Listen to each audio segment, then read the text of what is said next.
You know what I love the most? Assassin's Creed! Especially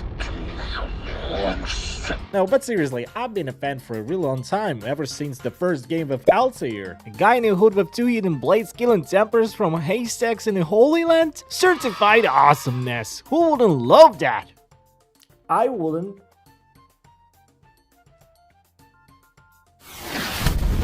Most people will tell you the series peaked with Ezio. I get it, he's charismatic, he's good looking, and Italy? Ooh, Italy. What a lovely place. We got 3 games with him, and we got attached. And then we got Connor. Look, nothing against the guy. He's fine. It's just people that really like you, Connor. I'm just a simple guy from Europe. I don't want to know about American Civil War.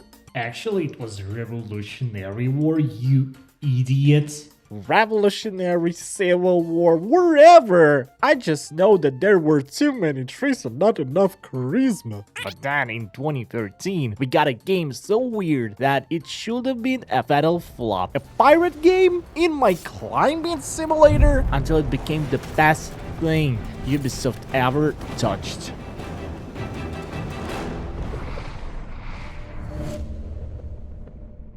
You have to understand the mood in 2013. We just finished Assassin's Creed 3, which was fine. But then Ubisoft says, hey, you know that ship combat you did for 5 minutes in Assassin's Creed 3? Well, next game is 70% water. People were losing their minds. I want to be an assassin, not Jack Sparrow. If I wanted to be a pirate, I would play Sid Meier's Pirates or something. It felt like Ubisoft had finally run out of ideas and just decided to slap Assassin's Creed logo on a random sailing game to see if it will stick. And then we met Edward Canaway. This guy isn't even an assassin. He doesn't give a damn about the creed or social order. He's the guy who literally stole the assassin robes from a dead body because he thought they looked cool, and the most important part of all, they might help him get paid. This was a genius move because after years of Ezio being a chosen one and Connor being a serious one, Edward was a selfish one?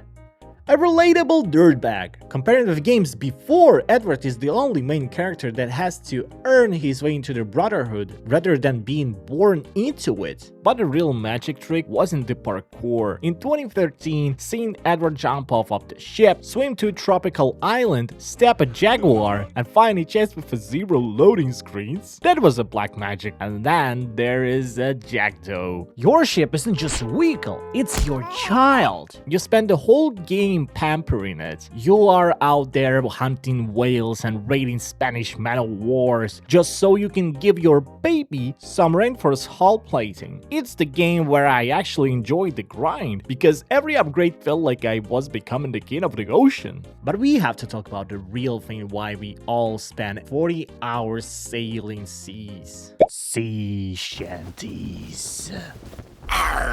Most games give you a radio or a soundtrack. Black Flag gave you a choir of sweaty, unwashed men singing about lowlands away at the top of their lungs. And it was beautiful. I found myself intentionally sailing slower just so the crew could finish the verse. If you don't find yourself humming this in a shower 13 years later, you're lying to yourself, man. And the combat?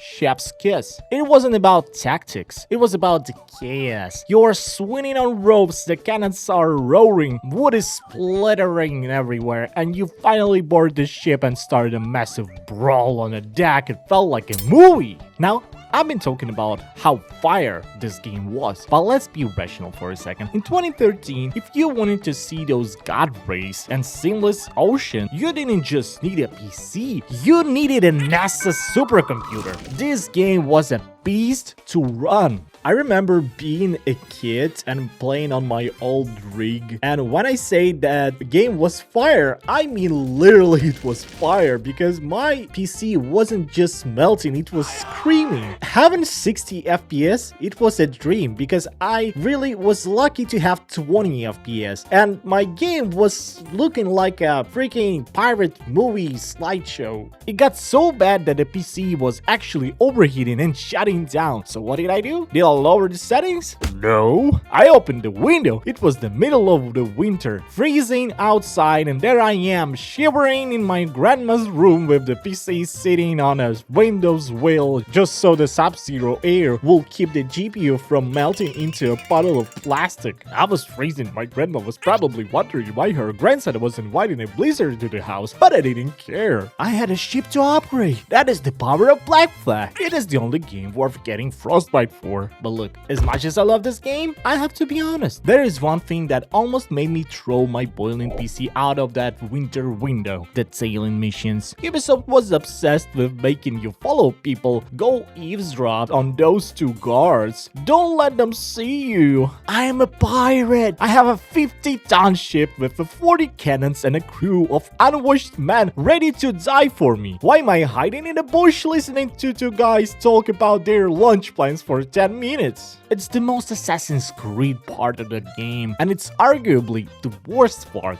Then there's the map. If you have Ubisoft map syndrome, Black Flag is your personal hell. There are hundreds of chests, enemies fragments, and my personal favorite, the buried treasure maps. I spent way too much time looking at a blurry drawing of a rock trying to figure out which tropical island it belonged to. Was it productive? No. Did I feel like a real treasure hunter? Absolutely. And don't get me started on the legendary ships. Those 4 ships at the corners of the map, they aren't just a boss fight, they're a reality check. They exist purely to tell you that your fully upgraded Jackdaw is actually a rubber ducky. And we can't forget the most exciting part of the game, the office simulator. You're in the middle of a high seas adventure, you're about to find the observatory. The tension is peaking, and then the game pulls you out and says, "Hey, go fix a computer in the office building in Montreal." I went from being a legendary pirate to being an IT intern for Abstergo. I'm walking around with a tablet hacking my co-workers' emails and getting yelled at by my boss. I play video games to escape having a job Ubisoft, not to have a second one. Ubisoft spent a decade to try to recreate this, and they gave us a massive RPG like Valhalla. Valhalla is great, but it's just different. Look at what came before. Unity with absolutely stunning Paris hadn't happened yet, so Assassin's Creed 3 was the peak of land movement. But Black Flag actually downgraded the cities. Havana and Kingston are fine, but they are not Venice. Usually if an Assassin's Creed game has bad cities, it's a failure, but Black Flag said, who cares about the rooftops when you have the ocean? It's the only time Ubisoft successfully traded one core mechanic for another without breaking the game's soul. Now look at the future. Origin, Odyssey, Valhalla, Shadows. Those games are great, I like them, at least some of them, but they are huge. In Odyssey, I am a demigod. In Valhalla, I am a Viking lord. But in Black Flag, I'm just a guy with a ship and a dream of not being poor. And we have to talk about the elephant in the room. Skull and Bones. Ubisoft spent 11 years and God knows how much money trying to catch up to Black Flag's ship combat. And they missed. Why? Because they forgot that we didn't just love the ships. We love being on the ships. In Black Flag, I can let go of the wheel, walk to the front of the deck and look at the dolphins. In Skull and Bones, you are the ship. They call it a quadruple A game. If a Black Flag was a single A game made by a 3 guys in a basement on their knees, I would still prefer it because at least I can jump off the ship. Black Flag didn't feel like a job. It felt like an adventure that started pretty quick. It had a character that wasn't just a skin on a model. It was a personality. And if these rumors about Black Flag Resync are true, I'm terrified because how do you remake something so good, Ubisoft? How do you remake the feeling of shivering in a winter room just to see a digital emerald ocean? If you never played it, go play it. If you have played it, go play it again. It's the pinnacle. It's a gold standard. And it's the game that almost burned down my grandma's house. But look at the bright side.